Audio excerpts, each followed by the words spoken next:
Welcome to the Dream Life is Real Life podcast. I'm your host, Hanna Hermanson. I know it might seem cheesy or cliche, but if you've got a sleeping giant inside of you, or you just feel like you're made for more, then there's no coincidence you landed here on the Dream Life is Real Life podcast. Listen, as a girl from small town Wisconsin who decided to go all in to her dream life vision, I know how crazy it can feel to chase after wild ideas.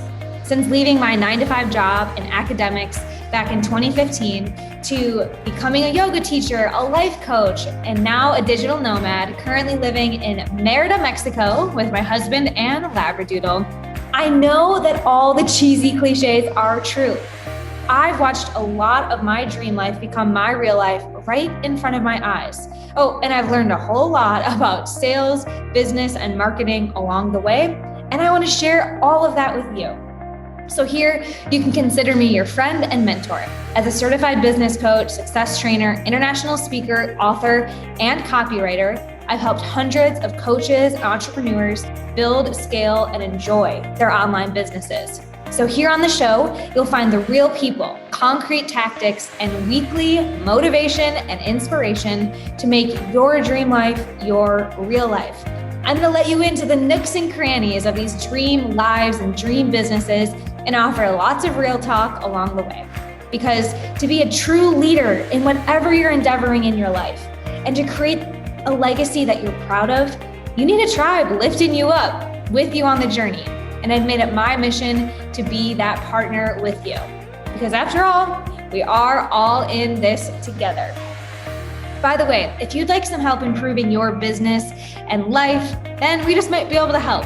Head on over to dreamlifeisreallife.com to learn more about what we do and how I might be able to personally support you and just continue this conversation in making your dream life your real life. All right, let's get to it. Hey, hello everyone. It has been a minute, but I'm glad to be back with you. And our new friend, Nadine Keller is the founder of Precision Sales Coaching and Training and the author of Make It All About Them, Winning Sales Presentations. She and her team have coached tens of thousands of salespeople in Fortune 100 companies like JPMorgan, Prudential Financial, and AIG. Most recently, though, her and her team are helping a new audience, people like us, honestly, and they're developing a hybrid coaching and online training program to take these proven sales practices, tools, and processes to help entrepreneurs grow their businesses. So much to talk about. I mean, I just want to dive right in with you. Thanks for being here, Nadine. I am thrilled to be here, Hannah. Thank you for having me. Yeah. So one of the questions, because we're diving into the deep end here. One of the questions that really stood out when I was, thinking about having you on the show is what a pivot you're making. So I went from coaching coaches how to do marketing to now doing the marketing for coaches.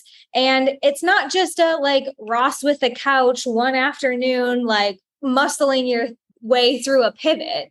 So would you be willing to share us a little bit about what inspired this additional offering for you to move into working with entrepreneurs and a little bit about how you've done it?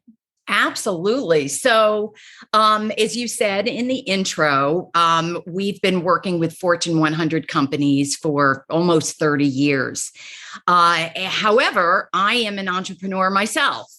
And in fact, I was just speaking with my partner yesterday, and we were talking about, the early days. And I actually started my career at Chase Manhattan Bank, and I had 2 young boys at home and decided to leave and start my own consulting practice. And fortunately, Chase became my first client, and JPMorgan, oddly enough, became my second.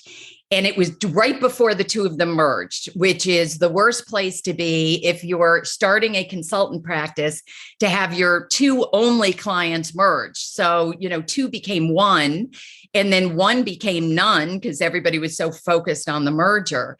And so one of the things that I learned is that it required me to really leverage my sales skills and network and process along the way. And it wasn't just that moment, but there were many other moments in my entrepreneurial journey, whether it is recessions. We've certainly had two big those happening. Also, with some of my clients, there would be a moratorium on consultants, or there'd be a change in leadership. So things that are happening outside of your control. And I think for an entrepreneur, it is so challenging because at the beginning, our tendency is to rely on our networks. And then eventually those networks get exhausted.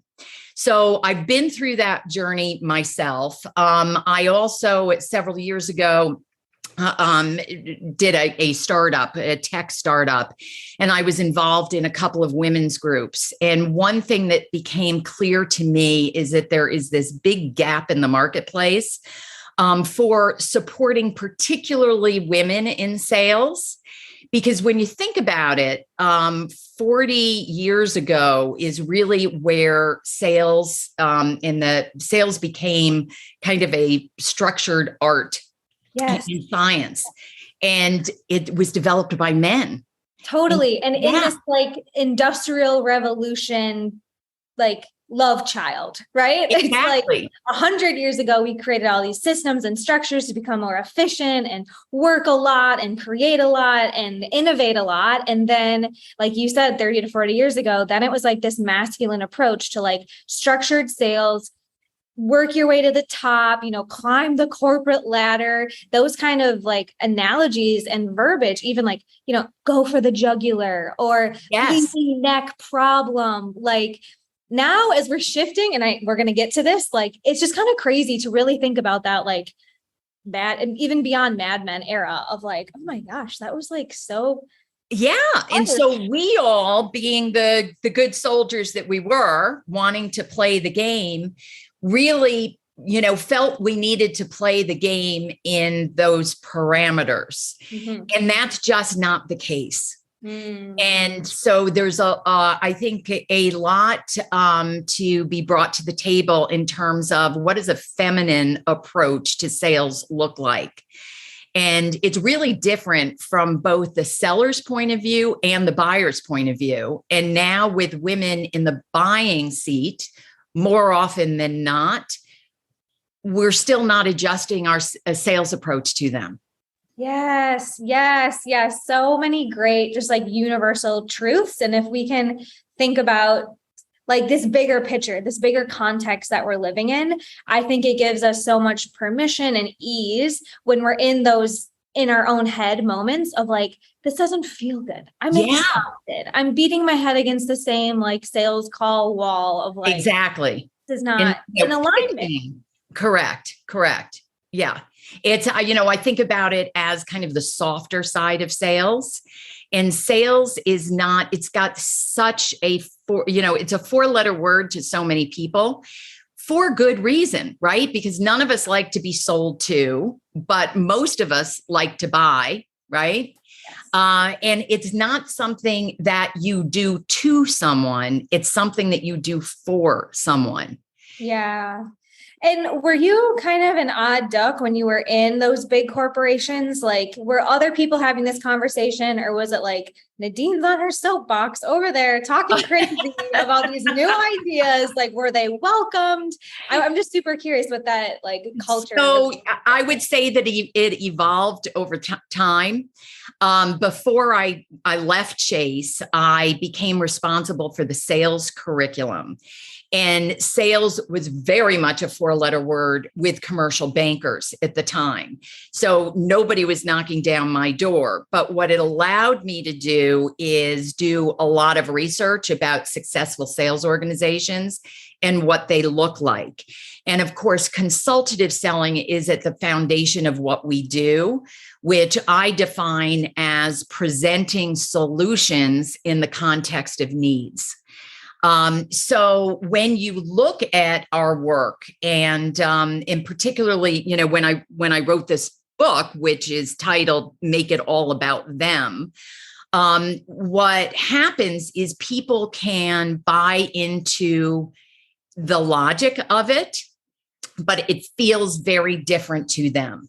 What they're used to doing is going into a meeting and talking all about themselves first, right? We do this, we do that, that kind of thing. And again, pitching, throwing the spaghetti on the wall, hoping that something is going to stick, rather than approaching it with a true desire to understand the prospect's needs and opportunities and problems.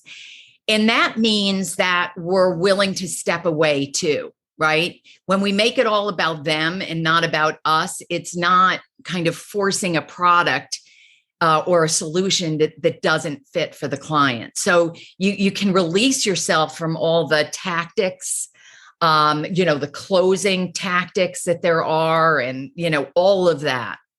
Yeah. That is not part of our vocabulary. Well, and I think that's going to resonate with a lot of our listeners and the people that I work with, because they're coaches. And so their whole training has been listening. The other side of the phone is the one that has the answers, right? Like coaches try to fit them they're like a square peg in a round hole when they go to do sales. And then they rely on system structures, scripts that are so out of alignment with them. But if they can come back to some of what you're talking about focusing on the other side of the table, making it about them, not pitching yourself. But what I'm hearing is that it's really about listening before telling. It is 100% about listening. And I think your connection is so great there in terms of it's really, and people can get hung up on, oh my God, I hate to sell, or, worried about selling. And it's an extension of what you are already doing, right? Most of us are in the business of helping people do something, right? Or make something easier for them. And we can't do that unless we understand them. So it's really, in fact, it's funny, Hanna, in developing this program, we've been talking about maybe taking the word sales out of it. Right now, our working title is a sales accelerator. And we've been thinking, maybe we should call it a revenue accelerator, just because people get so hung up on the sales word. Yeah. And that's what they want, right? Yes. As a copywriter, I'm if we're really exactly right, money, revenue hits home with everybody. Yeah. So I'd love to dive into maybe some of the basic principles or the biggest learnings that you're taking from the corporate world into what you're doing now, and giving entrepreneurs some of these insights. What are the big areas of focus that entrepreneurs can think about when they think about shifting their sales game? Great. So I think that there are 3 pillars to think about. One is sales strategy. The other is sales skills. And then the third is sales process. So when we think about sales strategy, I think one of the things that entrepreneurs sometimes, because we're so anxious to build the business, we've got so much to think about, that we don't take the time to really define who our ideal client is and what our offering is. Because that, if you do that work up front, it's going to make the sales process so much easier, because you're speaking in a language that people can really resonate with. There's a magnetism, right? Yes. To you. And figuring out the offer. I think that's so important. Especially coaches, they're well, this is what I want to teach, or this is what I want to make. And then they make a course that nobody else wants. Correct. And they're but I thought I could be me. And I thought I could use my gifts. And as a copywriter, it's we have to look at that market fit. I can go out and write the most beautiful, thing that you love, but it doesn't resonate with anyone else. Exactly. So I just want to take this opportunity to get your opinion on this, Nadine. how can entrepreneurs like balance or navigate? I want to love my offer and want to show up for it and feel totally in integrity with it. And my audience might want something that I wasn't thinking of, or maybe they're wanting it in a different way. I'll give you an example that I'm seeing. Yes. Coaches think I need 6 months to work with people. That's how long it takes. Their clients don't want to take time to do anything. They're like, give it to me now. Can we do it yesterday? I just want the result. And so there's such a like disconnect there. I feel like in the thing. What is your recommendation on bridging that gap or honing that right offer? So my recommendation is to do exactly what we're doing right now in my company, which is we are committed to talking to 50 people who are potential clients. Now, sometimes it starts with your network and they're not kind of your exact client. But the more people that you talk to, the more insight that you will get in terms of what their needs are and to find your solution. Often the solution too comes from your personal background. And if you spend some time really reflecting on that in your own journey, it will help you to figure out who your ideal clients are. So we have a very specific process that we apply for that. And it sounds like, oh my God, 50 interviews, that's a lot. But you end up with a very strong foundation and one that positions you, very well for increasing your, revenues and making your goals. Yeah. All right, friends, you've heard it. Once again, hit the sidewalk, talk to real people. This is not something you do in your head on your yoga mat, like talk to real people. Yet again, there's that reminder. And it's so easy to make assumptions, but we have such a narrow, really view of the world and we're looking through it through our own lens. And that's danger when you're building a business. Beautifully said. Really good. So tell us about this second pillar. Once we've got that like clarity and we're organized on the first one, what's next? So what's next are the skills. So you mentioned the listening, right? Which of course begins with the questioning. And we know that salespeople are more successful if they ask more questions. There's a ton of research out there. The more questions you ask, the more success you will enjoy. But I don't think all questions are created equal. There are the kind of facts and figures, what I call the data questions. And then there are questions that give you insight. And it's really the insight that is so critical. And sometimes what happens is we stop at the data because that's the expectation of the person that you're talking to, that you're going to be asking about, how long have you been in business or what are your goals or, things like that. But it's the why questions, the why is that your goals? It's the questions that get into the person and who they are. And some of the things that typically are not stated in a conversation that will really help you to dig deep to understand how you can help this person, if you can help this person. So skills are critical: questioning, listening, developing, credibility by the way that you are managing the call from the beginning so that you can, in fact, take control of the agenda so that you're not in a situation where they're shooting out questions to you and you're answering them, reacting, right? Like, yeah, I live in Mexico and you're like, yeah, I know.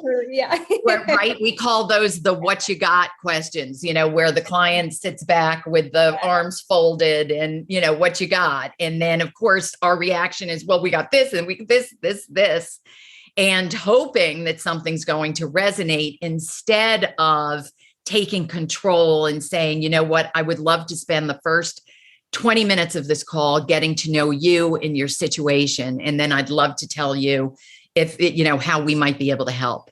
Yeah.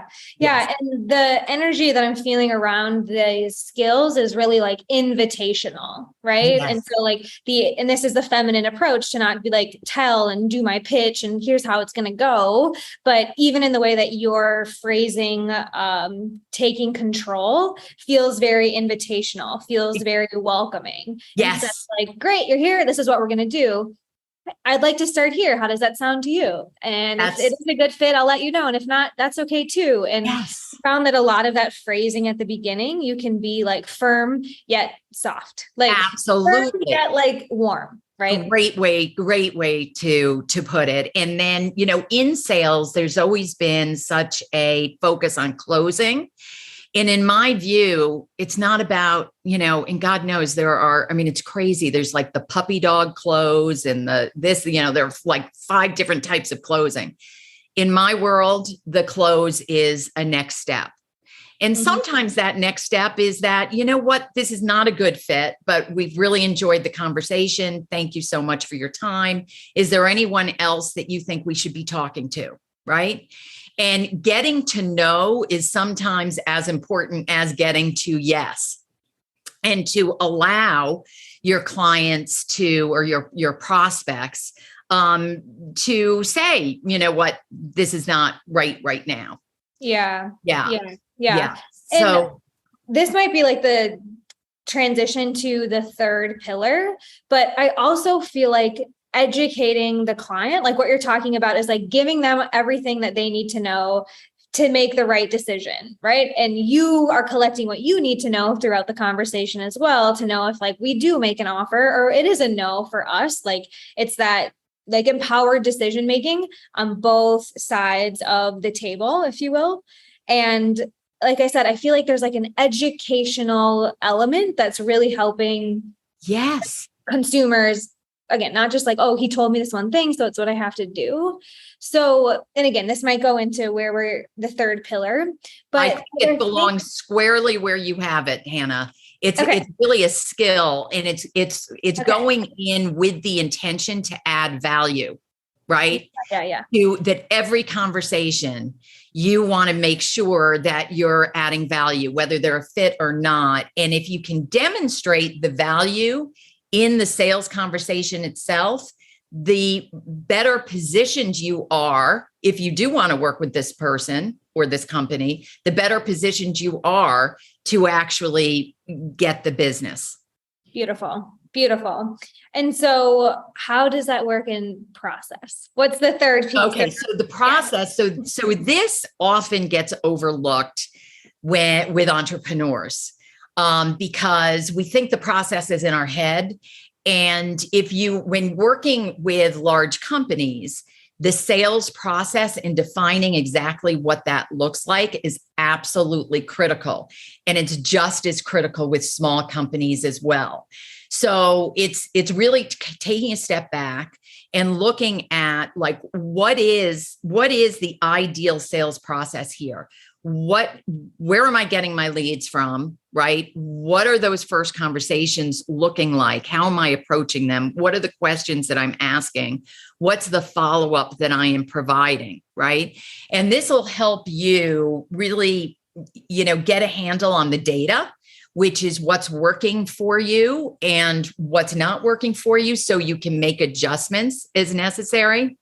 And it's also about things that seem kind of simple in some regards, but the pre-call planning and the post-call follow-up. And, if you are working with another person, that you are debriefing the call and, getting the feedback. So process is one of those things that helps you to sustain your growth. Right. And what gets measured can be repeated. So being able to like, not just compare, on this call, I gave them an orange. On this call, I gave them an apple. And I think maybe I'll try pineapple next time. Right. Exactly. So this might be out of what your program is outlining, but I'm curious just of your opinion, Nadine, around process or elements that need to be in place even before the call is booked. Because what we find in doing content creation and copywriting is that there's a lot of like rapport building, education, qualifying that can be done even before the call. So any like best practices or just like insights on what's helpful to have done before a call or to like have prospects? Well, of course, do your homework. Right. So critically important. So to find out as much. And I would imagine, your audience is pretty varied in terms of what they do out there and who their ideal client is. But if they have a website, you want to go to the website and really understand them. If you, depending on kind of what your lead generation is, you may want them to fill out you don't want it to be long, but provide some information to you in advance. Why are they booking the call? Where did they find you? What would they hope to accomplish in the call? 2 or 3, brief questions that can give you some insight. And then, of course, if you are in a situation where you can't do a lot of research because it's not a business, it's a individual. That's where it's going to be so critical that you get them talking as soon as possible up front.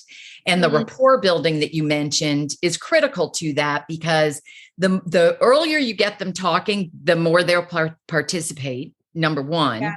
And also the more trust you are able to develop, which of course can be really challenging when it's very, when you only have 5 minutes right at the beginning to develop the rapport, the more trust you can develop, the more insight they will be willing to share with you. Yeah. And I think this is where the power of a personal brand can come in. Like you had done your research before this call, and I have things on my website and in my content that's like, I live in Mexico, and you knew things about me, and we could just like start talking. And I think that's the power of a personal brand in sales. It makes it easier to jump in. People already start to feel that know, like, and trust, that credibility. That's right. That we're talking about. Know, like, and trust is absolutely right. Yeah. And I failed to mention that I have a Labradoodle. Oh, see, here we are. What else? That's right. Yeah. Another connection, right? Yeah. Yeah. Well, if people are like vibing with you, Nadine, they're liking, they're trusting what you have to say about upping our sales game, really, and putting some intention and process behind improving like how we feel about it and how we show up. Where can listeners learn more from you or even dive into the new offerings that you have? Awesome.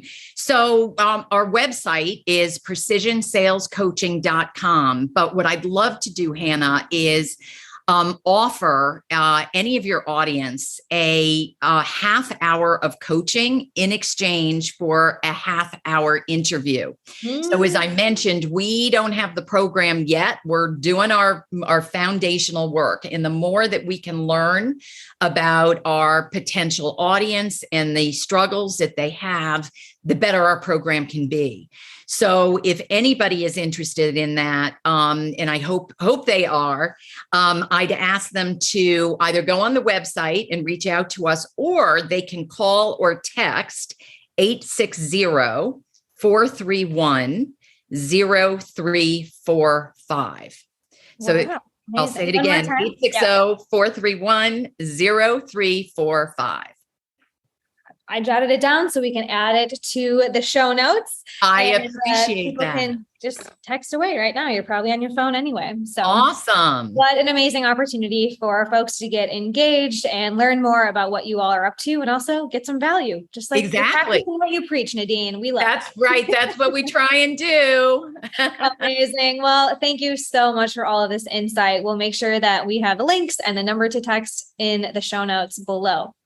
And listeners, I'll be back next week with another inspiring guest that will help you make your dream life and business your real life.